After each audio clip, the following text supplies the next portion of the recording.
नमस्कार साथियों, स्वागत है आप लोगों का आपके अपने YouTube चैनल एक्सीलेंट क्लासेज में। साथियों, उम्मीद करते हैं आप अच्छे होंगे और आपकी पढ़ाई बहुत अच्छी चल रही होगी। आइए साथियों, इस वीडियो में हम क्या देखेंगे तो मेरे भाई भारत के प्रमुख ग्लेशियर के बारे में पढ़ेंगे। क्या पढ़ेंगे?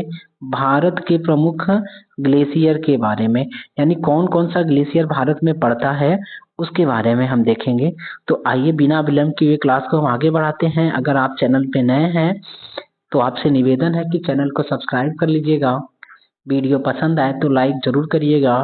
हो सके तो अपने मित्रों में शेयर कर दीजिएगा। और अगर आप चाहते हैं पूरा स्टैटिक जीके पढ़ना तो हमारे प्लेलिस्ट में चले जाइएगा और वहाँ पे सबके सब एक साथ लगभग 40-50 वीडियो पड़े हुए हैं। सब देख लीजिएगा, वो अनंत कालों तक के लिए आपके चलेंगे।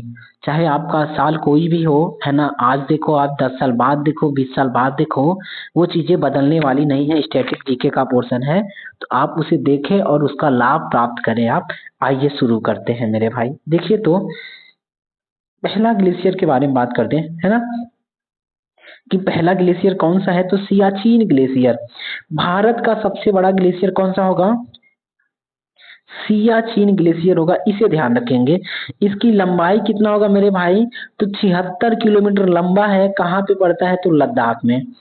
यानी भारत का सबसे लंबा ग्लेशियर की बात करें तो सियाचिन ग्लेशियर हो जाएगा, इसे ध्यान रखेंगे। 76 किलोमीटर लंबा हो जाएगा और कहाँ पड़ता है तो लद्दाख में। दूसरे की बात करते हैं हम। दूसरा है गंगोत्री ग्लेशियर। गंगोत्री ग्लेशियर की लंबाई कितना है तो मेरे भाई 30 किलोमीटर है। कितना है? 30 किलोमीटर है। और ये कहाँ पड़ता है तो उत्तराखंड में पड़ता है और यहीं से गंगा नदी का उद्गम है। सियाचिन से आपके ब्रह्मपुत्र और आपके सिंधु नदी का उद्गम हो जाएगा। इनको ध्यान रखेंगे, ठीक मेरे भाई। ये भाई सियाचिन सबसे बड़ा हो जाएगा, 76 किलोमीटर हो जाएगा। कहाँ पड़ेगा तो लद्दाख में। उसके बाद है आपका गंगोत्री। गंगोत्री ग्लेशियर कहाँ पड़ेगा? उत्तराखंड में। और इसकी लंबाई कितनी होगी मेरे भाई? तो 30 किलोमीटर लंबा है। आइए अगला देख लेते हैं, है ना। अगला है आपका, अगला है बारासिगरी ग्लेशियर। बारासिगरी ग्लेशियर के बारे में बात करें तो बारासिगरी ग्लेशियर कहाँ पड़ता है तो हिमाचल प्रदेश में। और हिमाचल प्रदेश में पड़ता है तो लंबाई कितनी होगी? 27.7 किलोमीटर लंबा हो जाएगा बारासिगरी ग्लेशियर, ठीक मेरे भाई। उसके बाद है आपका Zemu glacier. Zemu glacier, Zemu glacier के बारे में बात करें तो मेरे भाई ये कितना लंबा है तो 26 किलोमीटर है। और कहाँ पड़ता है तो ये सिक्किम में पड़ता है जेमू ग्लेशियर। पूछ लेगा भाई जेमू ग्लेशियर कहाँ पड़ता है तो सिक्किम में पड़ता है, इतना ध्यान रखेंगे। उसके बाद है Drang Drung glacier. Drang Drung glacier, Drang Drung glacier ये कहाँ पड़ता है तो लद्दाख में पड़ता है। और कितना लंबा है मेरे भाई? तो 23 किलोमीटर लंबा है द्रंग द्रुंग ग्लेशियर। अगला है आपका मिलम ग्लेशियर। मिलम, है ना। मिलम के बारे में बात कर दे तो मिलम ग्लेशियर कितना हो जाएगा मेरे भाई? तो 16 किलोमीटर लंबा है। और ये कहाँ पड़ेगा तो उत्तराखंड में है। मिलम ग्लेशियर 16 किलोमीटर लंबा उत्तराखंड में है। उसके बाद अगर हम बात करें अगला, अगला हो जाएगा आपका, है ना, जो सातवां है वो सातवां हो जाएगा आपका सफात ग्लेशियर या पार्क चीक ग्लेशियर। सफात ग्लेशियर या पार्क चीक ग्लेशियर ये कितना लंबा होगा तो 14 किलोमीटर लंबा हो जाएगा। और अगर बात करें स्थिति कहाँ पे है इसकी तो लद्दाख में हो जाएगा, इनको ध्यान रखेंगे। पिंडारी ग्लेशियर ये इम्पोर्टेंट है ना। पिंडारी ग्लेशियर कितना लंबा है तो मेरे भाई 9 किलोमीटर लंबा है। और कहाँ पे अवस्थित है तो आपका हो जाएगा उत्तराखंड। पिंडारी ग्लेशियर 8वें नंबर का था, 9 किलोमीटर लंबा है। और कहाँ पे है तो उत्तराखंड। उसके बाद है आपका छोटा सिगरी ग्लेशियर। छोटा सिगरी ग्लेशियर ये भी 9 किलोमीटर ही है। और कहाँ पड़ता है तो हिमाचल प्रदेश में। छोटा सिगरी ग्लेशियर 9 किलोमीटर हिमाचल प्रदेश हो जाएगा। उसके बाद है आपका, है ना, 10वें नंबर का मचोरी ग्लेशियर। मचोरी ग्लेशियर कहाँ पड़ता है मेरे भाई? तो लद्दाख में पड़ेगा। और कितना हो जाएगा तो 9 किलोमीटर हो जाएगा। तो एक बार वापस रिवाइज कर लेते हैं जो हम पढ़े हैं ग्लेशियर के बारे में। आइए मेरे भाई, है ना, अगर हम बात कर दें कि भारत का सबसे लंबा ग्लेशियर कौन सा हो जाएगा तो सियाचिन ग्लेशियर हो जाएगा। भारत का सबसे बड़ा होगा 76 किलोमीटर लंबा हो जाएगा और लद्दाख में पड़ेगा। उसके बाद है आपका गंगोत्री ग्लेशियर, ये आपका 30 किलोमीटर लंबा हो जाएगा और कहाँ पड़ेगा मेरे भाई, तो उत्तराखंड में। अगला है आपका बारासिगरी ग्लेशियर, है ना, ये 27.7 किलोमीटर लंबा हो जाएगा और कहाँ पड़ेगा, तो हिमाचल प्रदेश में। अगर बात करें चौथे की, तो चौथा हो जाएगा जेमू ग्लेशियर और ये 26 किलोमीटर लंबा होगा और ये कहाँ पे होता है मेरे भाई, तो सिक्किम में पाया जाता है, इसको ध्यान रखेंगे। उसके बाद है द्रंग द्रुंग ग्लेशियर, द्रंग द्रुंग ग्लेशियर, इसकी लंबाई है 23 किलोमीटर और ये कहाँ पे है, तो लद्दाख में है, इसको ध्यान रखेंगे।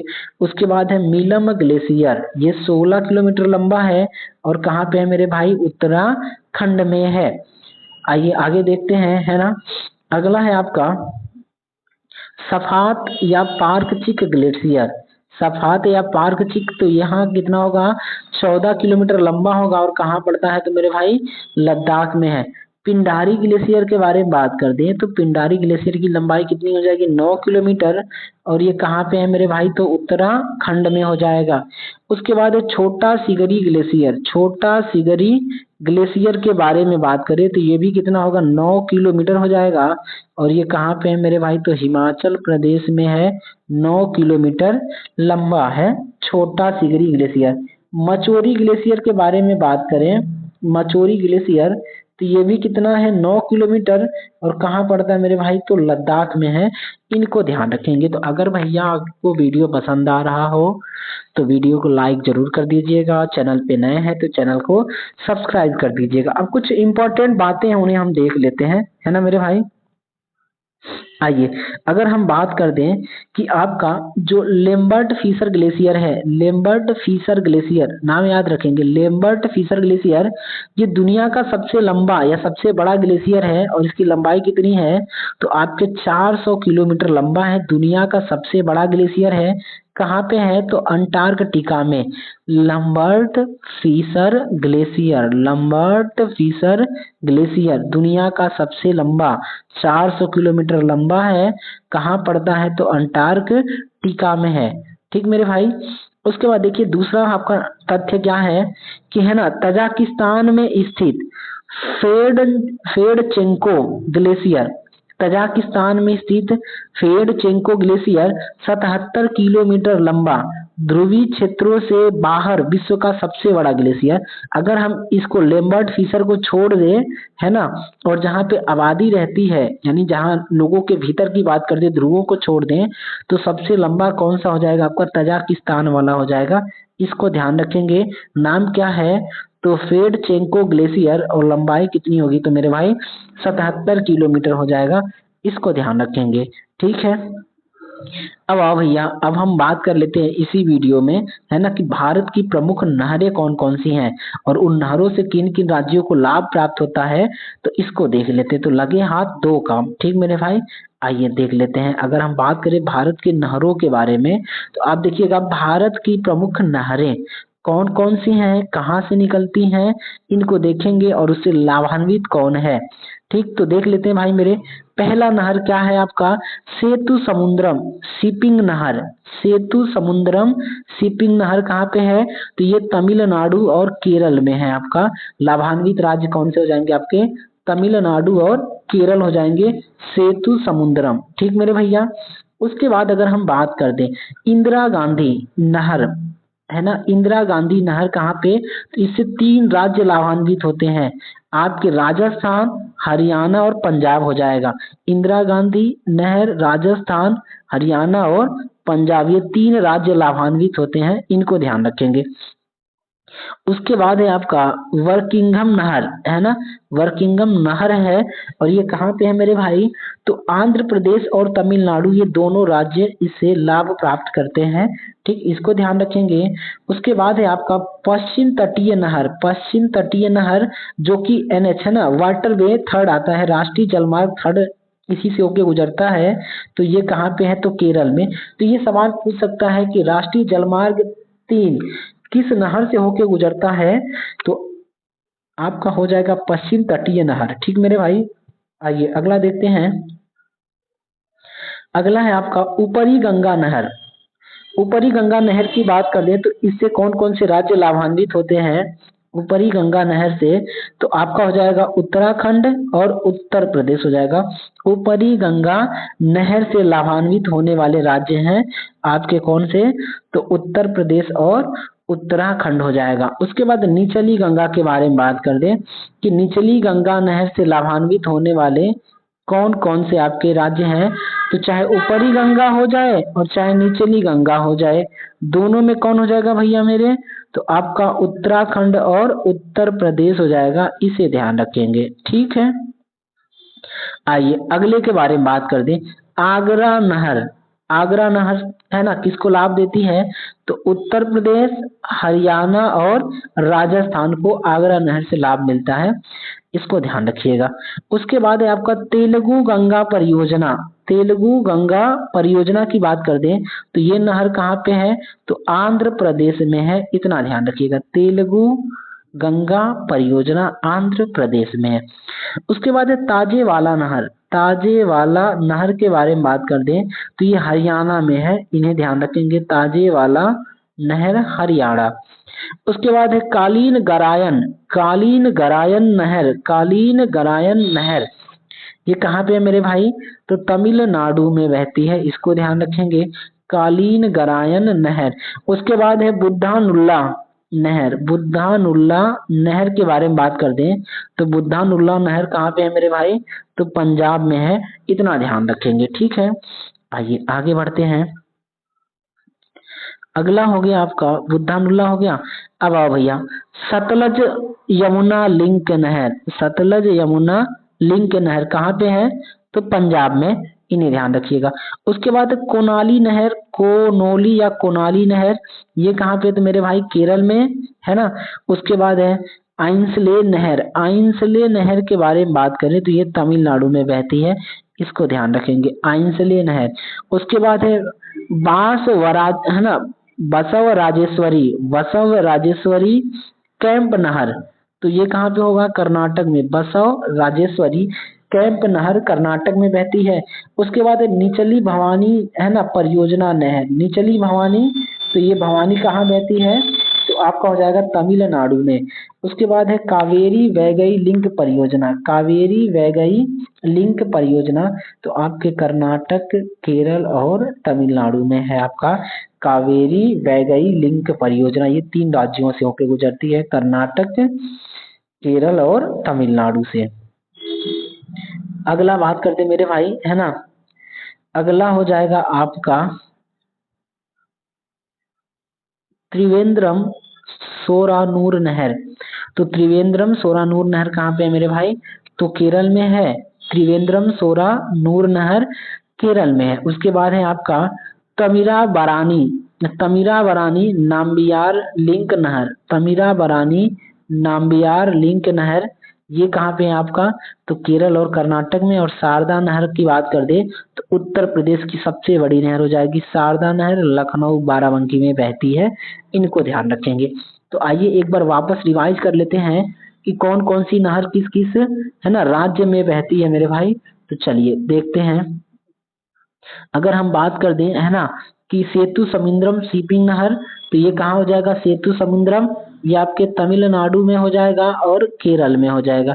उसके बाद इंदिरा गांधी नहर के बारे में बात कर दें तो ये राजस्थान, हरियाणा और पंजाब में बहती है। बंकिंघम नगर की नहर की बात कर दें तो ये आपके तमिलनाडु और आंध्र प्रदेश में हो जाएगा। और पश्चिमी तटीय नहर जिसपे आपका है ना वाटरवे थर्ड है, वो कहाँ पे है? तो आपके केरल में है। पश्चिमी तटीय नहर वाटरवे थर्ड है ना, राष्ट्रीय जलमार्ग 3 केरल में है। उसके बाद ऊपरी गंगा और चाहे निचली गंगा के बारे में बात करें तो उत्तराखंड और उत्तर प्रदेश हो जाएगा। ऊपरी गंगा चाहे निचली गंगा, ठीक मेरे भाई।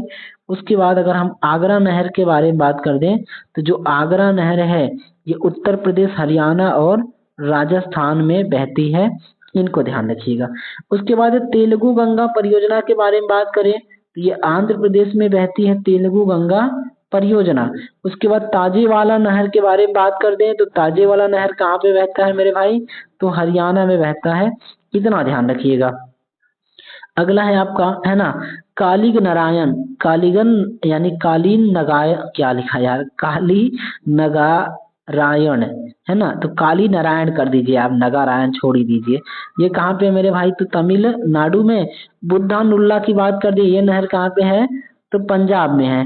सतलज यमुना लिंक की बात कर दी, तो ये भी कहाँ पे होगा, पंजाब में होगा, इसे ध्यान रखिएगा। आओ भैया उसके बाद अगला देख लेते हैं, है ना, कोनाली नहर, कोनाली, तो कोनाली के बारे में बात करें तो कोनाली कहाँ पे है, तो मेरे भाई केरल में बहती है। अगला है आइंसले, आइंसले नहर, ये कहाँ पे हो जाएगी, तो तमिलनाडु में हो जाएगा।